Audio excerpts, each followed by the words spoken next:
Croeso chi'ch doi.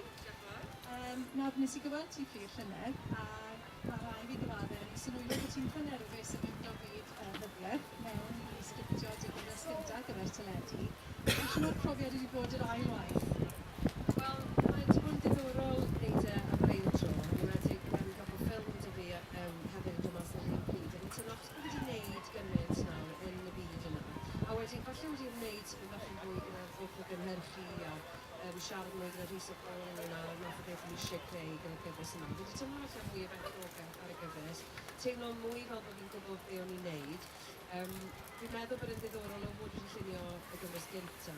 Yn lle edrych nôl arni, yn lle gweld y gwendidau, a fi'n gwybod o reit pan y tri yn y gyfres ddethaf yr un lle oedd y tensiwn wedi llacio rhyw fymryn yna. O'n i'n benderfynu bod hynny ddim yn mynd I ddigwydd eto yn y gyfres yma. Hefyd ni wedi cyflwyno rhyw elfennau newydd fel bod yna ddigwyddiadau yn clymu lot o penodau at y gilydd. A fi'n credu bod hynny wedi helpu y bedair bennod gyntaf yma I symud yn gyflymach bod y gynulleidfa'n gwybod rhaid yna rhyw ddigwyddiad yn dod lan bod yn tynnu bant I gilydd. A rhyw dechnegau fel yna sydd wedi dod yn y haws I fi, dwi'n meddwl, a gwybod sut I ddwy'n pawb at y gilydd a drwy uchafbwynt ar ddiwedd o bennod o'r sgiliau yna gweithio gyda fi. Diolch yn fawr I ti. Nawr yn wahanol, profiad gwahanol I ti, Rhys. Ti wedi cyfarwyddo rhai o benodau'r gyfres gyntaf. Ond mae'r tro gyntaf ti'n cynhyrchu gyfres teledu. Chi wedi dweud chydig bach wrth I am y profiad na? Galla, mae rhaid I fod yn ofalus oherwydd mae'r uwch Cynhyrchydd yn eistedd yma, a mae'r cyfarwyddwr y penodau cyntaf yn eistedd fan'na. Fi oedd yn wahanol, dwi wedi gweithio gyda lot o gynhyrchwyr gwahanol yn ystod y mlynedd diwetha, I gyd efo tryfderau gwahanol. Felly o'n i'n gobeithio cymryd elfennau gorau y cynhyrchwyr hynny I gyd, trio bod math o gynhyrchydd byddwn ni wedi hoffi gael fel cyfarwyddwr. Oedd Paul Jones a Fflur wedi bod yn gweithio ar y cynnwys a'r sgriptiau cyn I fi ddechrau. Os o'n i'n gweithio ar gyfres arall ar un 35 diwrnod. Felly oedd lot o sgriptio a storio a'r cynnwys wedi wneud. Felly o'n i'n gyfrifol I raddau helaeth am beth oedd yn digwydd o byd I byd. Wrth I Paul symud mewn I gynhyrchiad arall. Ac o'n i'n ffodus iawn bod cyfarwyddwr mor profiadol a Terry Dydgen gyda ni. Oedd yn gallu cael gwared o lot o broblemau cyn I fynd ar o fi. Problem fwyaf I fi, dwi'n meddwl, oedd pan o'n i'n cyfarwyddo a chynhyrchu ar yr un pryd penodau 7 a 8. Oedd fi neb I droi ato wedyn. Felly byddwn ni fel arfer, byddai rhywbeth yn mynd o'i le, byddai clywed yn anffafriol, neu rhywun yn sal, neu rhywun yn hwyr, byddwn ni'n ffonio'r cynhyrchydd a chwyno a dweud, wel, beth sy'n digwydd, dyw hyn ddim yn deg. A wrth gwrs fi oedd y cynhyrchydd hefyd.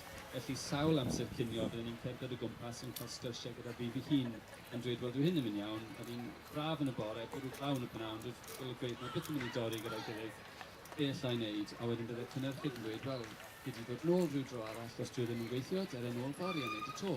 Byddwn ni'n gweithio fy hun, wel, lle beth yn ôl fori, achos heddiw mae pawb yma, ni'n goffi bod rhywle arall fori, all ni ddim fforddio dod yn ôl, o rai ti'n neud y nawr. Ond byddwn ni'n gweithio fy hun, mae hwn yn mynd I fod yn rhywbeth, dwi ddim yn mynd I gweithio. Felly byddwn ni'n goffod trio torri fy hun yn ddau a trio gweithredu fel ddwy rôl roedd un pryd. Ar y gyfres diwetha, oedd myfanwy, mewn ffordd yn cario'r gyfres yn oedd I, oedd yn eitha bwysau rhan cyfarwyddo, mi oedd myfanwy'n ymddangos yn mwyafrif o'r golygfeydd. Oeddi di'n bwysau na ar y cymeriad y tro hyn? Dwi ddim ym mhob golygfa erbyn hyn. Dwi'n meddwl bod I wedi ffindio rhyw fath o model sy'n gweithio ar gyfer y gyfres, lle mae stori emosiynol hi yn brif stori, ond ni wedi cyfresu hynny gyda stori ddirgelwch sydd yn cyd-redig, a digwydd bod mae myfanwy yn rhan y stori yma hefyd. Mae yna fachgen ifanc yn dod allan y carchar, Ethyn. Mae wedi gwneud rhywbeth am 5 mlynedd nôl, mae eisiau dod I delu'r peth, mae myfanwy yn dechrau siarad â fi am ei hanes. A mae hi'n gweld rhithiau o'r gorffennol. Felly mae'r ddwy stori yna'n cyd-redig trwy gydol y gyfres. A dwi ddim wedi bod yn rhoi ddwy nhw at ei gilydd mewn ffordd sy'n wastad yn rhoi myf yn y canol. Ond sicr dyna'r pwysles ni moyn, bod yna un persbectif clir i'r gyfres. So dwi'n meddwl dyna sut mae cyfresu gorau'n gweithio yw bod chi ar ochr rhywun trwy'r amser, a dyna ni wastad fod ar ochr myf. A ni'n gweld ochr gwahanol I fi, mae'n ffeiledig, mae bywyd hi wedi dechrau dadfeilio, mae'n trio ffeindio hun eto, mae'n trio ffeindio sut I gael hwyl eto, a wrth gwrs mae hynny'n dod â cyfeiriadau newydd mewn i'w llwybr hi. Felly, dyw e ddim yn gymaint o bwysau o ran bod fi'n goffa cynori popeth o gwmpas meddwl. Mae pob un stori wedi greu yn bwrpasol rhywsut I hi yn thematig. So ni'n chydig bach mwy wrthyn ni am Gethin.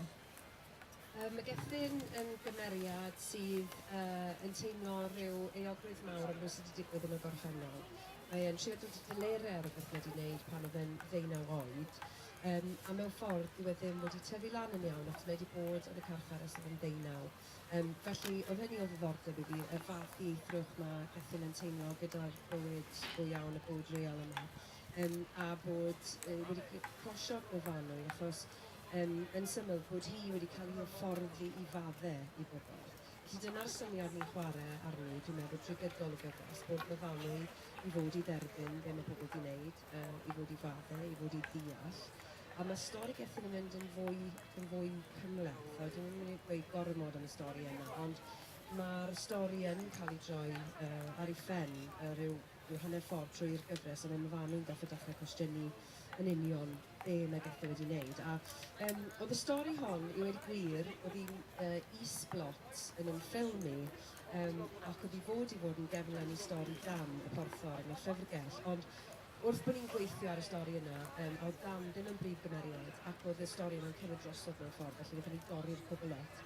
Ond o'n i'n hoffi'r cefndir o'n i wedi creu y gyfer cymeriad, a felly nes i drawsblannu'r stori yna i mewn i'r gyfres, a mae'n gweithio lot o well fel stori sy'n cael ei strwythuro dros 8 awr dyledu, nag oedd hi mewn 2 funud o ffilm. Yn y gorffennol, ti wedi sôn am dylanwadau Sgandinafaidd, a dramau Sgandinafaidd a dywaith di. Ond dwi'n gwybod yn ystod sgriptio llyfrgell a Parch Dan, a ti hefyd yn gwylio dogfen o'r Making a Murderer. Ti eisiau sôn tymed bach am na? Ie, sa'n gwybod os rhai o'ch chi wedi gweld gyfres mewn Netflix, Making a Murderer, sy'n o rhaid hanes Stephen Avery gath i ddanfon i garchar yn wreiddiol am rhywbeth nath o ddim wneud. Ac yna pan gath ei ryddhau a pan oedd ar fi'n mynd ar awdurdodau'r llys, fe gath ei gyhuddo fod yn lofrydd, a mae e dal yn y carchar er mwyn amheuaeth yn o dystiolaeth ac yn y blaen. A Ale Pedrick oedd wedi gweithio fi i wylio hyn, a pan dechreuon ni gael trafodaethau cynnar ynglyn â fe chwarae Gethin. A dwi'n meddwl bod e'n ddiddorol yn y ffordd nawr mae dogfennau yn cael eu creu sydd yn fwy fel drama dyledu. Mae Making a Murderer bod yn ffeithiol, mae'n thriller, a chi'n methu aros i weld benod nesaf. Mae'n teimlo bron yn sinister i fod yn cael y fath fwynhad os yn wylio rhywbeth sydd yn ffeithiol. Mae'r dynion yma dal yn y carchar, felly mae hynny'n rhywbeth sy'n eisiau ni fel cymdeithas i boen i fawr amdano os nad ydyn nhw'n euog. Felly, ie, o'n i'n gweld bod e'n greit i gael y dylanwad na. Meddwl am sut mae pobl yn cael ei erlyn a pa dystiolaeth sydd yn ei herbyn nos na amheuaeth am bethau. Achos dyna beth yw cymeriad myfanwy, rhywun sydd yn bolon edrych tu hwnt i'r dystiolaeth sy'n cael ei cyflwyno iddyn nhw. Rhywun sy'n bolon mynd yn ddyfnach mewn i bethau. Rhywun sy'n bolon gweld y person, nid y dihirwn. Felly oedd hynny'n addas iawn, dwi'n meddwl, wrth bod ni'n creu stori, bod yna ryw elfen yna o Gethin yn cael ei jyst i weld fel bachgen, y bachgen ifanc oedeg, cyn oedd e'r carchar, dyna sut yn myfanwy yn dilyn i stori fe'n trio cyrraedd nôl at wrs na ddaioni yn ddyn ni'n gyd yn at be ni'n wneud. Ar fyna, welon ni myfanwy'n cwrdd ag Gethin yn yr eglwys, yn gan bod hi yn warden yn y gymuned erbyn hyn. Oeddi'r eglwys yn gymeriad mor gryf yn Nghyfres 2 oedd i Nghyfres 1, achos mae'r llyfrgell yn Dylan a i fi yn gymeriad yn y ffilm ni'n drafod yn bach o llyfrgell mewn munud. Ond beth am yr eglwys yn weledol yn cynnig lot o gyfoeth i Gyfres 1? Beth amdani yn Nghyfres 2? Ti'n llawn cymaint, mae'n dewis mynd yn gwrdd o bobl ac yn raddol bach, mae cof myfanwy'n gwella a wedi cael llawdriniaeth ar ei menydd 9 mis yn hynt, a mae'n cael trafferth cofio pethau, manylion dydd i ddydd. Yn raddol bach yn ystod y gyfres, mae chof i'n gwella. A mae'r broses o ddynol i ddechrau cymryd gwasanaeth, dechrau cymryd angladd, mae'n cymryd priodas. Wrth i dyfu o ran hyder yn ei chof, mae hi'n dod yn fwy yn rhan o'i bywyd fel ddechrau yn yr eglwys. Oedd yr eglwys wastad yn rhywle rydyn ni'n gallu mynd i do. Hytrach na bod ni'n cwrdd mewn caffi neu cwrdd mewn tafarn neu rhywbeth. Oedd modd defnyddio'r eglwys. Ac fel o ti'n dweud, mae'n lleoliad mor atmospheric, mae'n edrych yn hyfryd. Tu fewn a tu fas, yn gallu mynd yno yn reolaidd. Dwi'n meddwl bod y delwedd yna, myfanwy yn yr eglwys, yn delwedd eiconic o'r gyfres gyntaf, dyna beth ni'n cofio yn y lluniau'r delweddau. Mae'n bwysig bod ni'n cadw'r cysylltiad hwnnw. Wrth gwrs, fel caplan yn y gymuned, mae hefyd yn gweithio yn yr archfarchnad, sy'n sy'n le prysur, lliwgar, bod pob math o gymeriadau lliwgar yn mynd o bod, a mae hefyd yn ymweld â'r carchar ar y dechrau, sy'n sy'n le tywyll, efo naws gwahanol iawn. Felly ni wedi cadw yr elfen eglwysig, ond ehangu fe mas i'r gymuned hefyd. Yr un o'r motifau cryf yn gyfres un oedd y rhithiau, yr gweledigaethau yma oedd na fan o'n i'n gweld. Odi hwnna'n elfen sy'n dychwelyd hefyd yn rhai'r gyfres? Llai na'r gyfres gyntaf. Yna reswm dros y rhithiau yn y gyfres gyntaf oedd gan y fanwy nam ar ei ymenydd. Felly weithiau byddai'n gweld lliw gwyrdd wastad yn bothor, neu weithiau byddai'n gweld cymeriadau yn ymddangos o ddim yn am yn gwirionedd. Byddai'n gallu cyfiawnhau hynny oherwydd gyda hi nam ar ei ymenydd. Mae'r nam yna wedi drwsio erbyn hyn, a mae'n gwella o'r llawdriniaeth. Felly bydde fe yn ormod o dric i drio tynnu'r un gwningen mas o'r het a dweud, mae popeth wedi newid unwaith eto. Unwaith allwch chi wneud y math yna o gag heb i bobl dod i ddisgwyl y peth. Mae cynnig hi lot yn fwy byw yn y gyfres yma.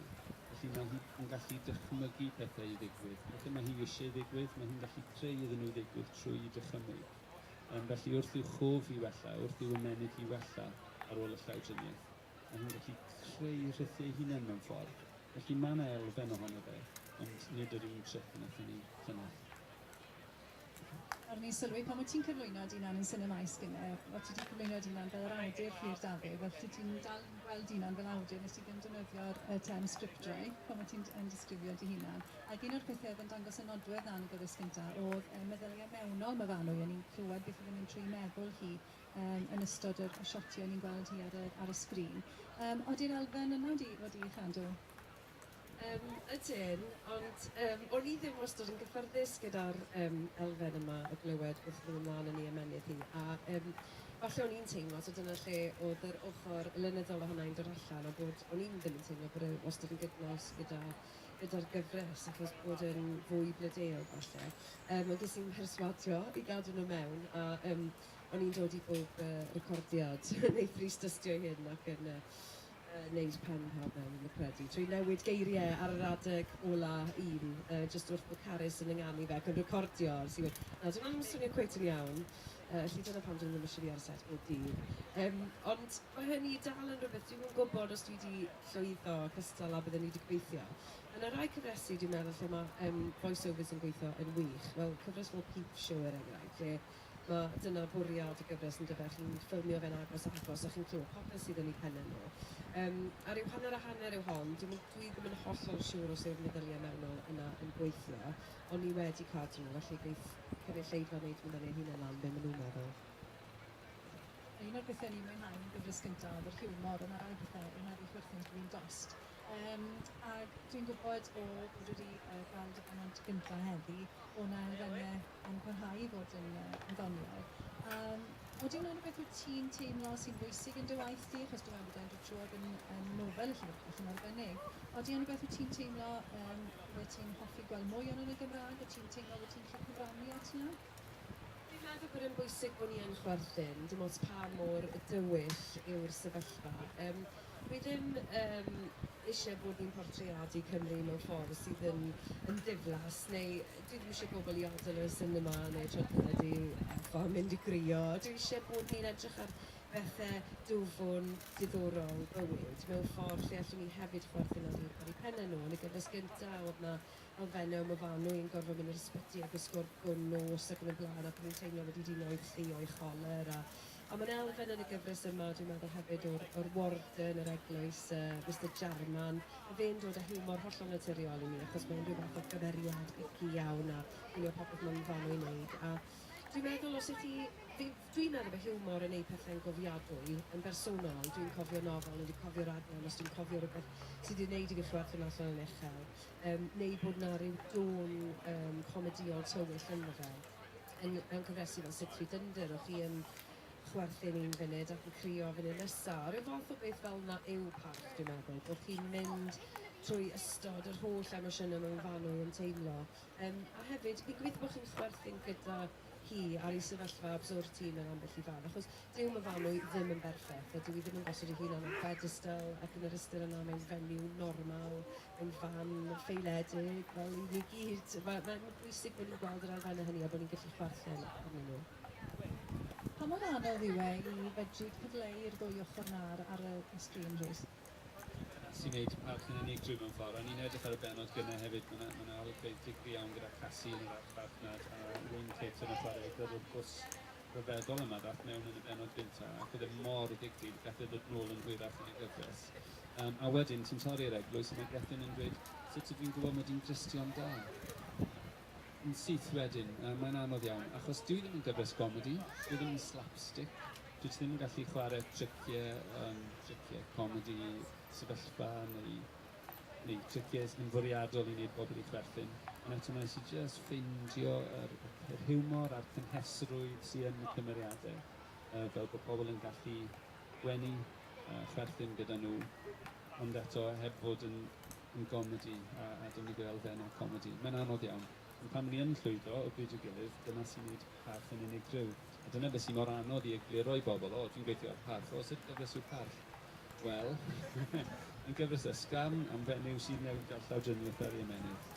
Mae'n gyfres ysgam am ddyn sydd wedi bod yn carchar am 15 mlynedd sy'n trio clirio ei enw da, ffeindio ffordd nôl yn y gymuned.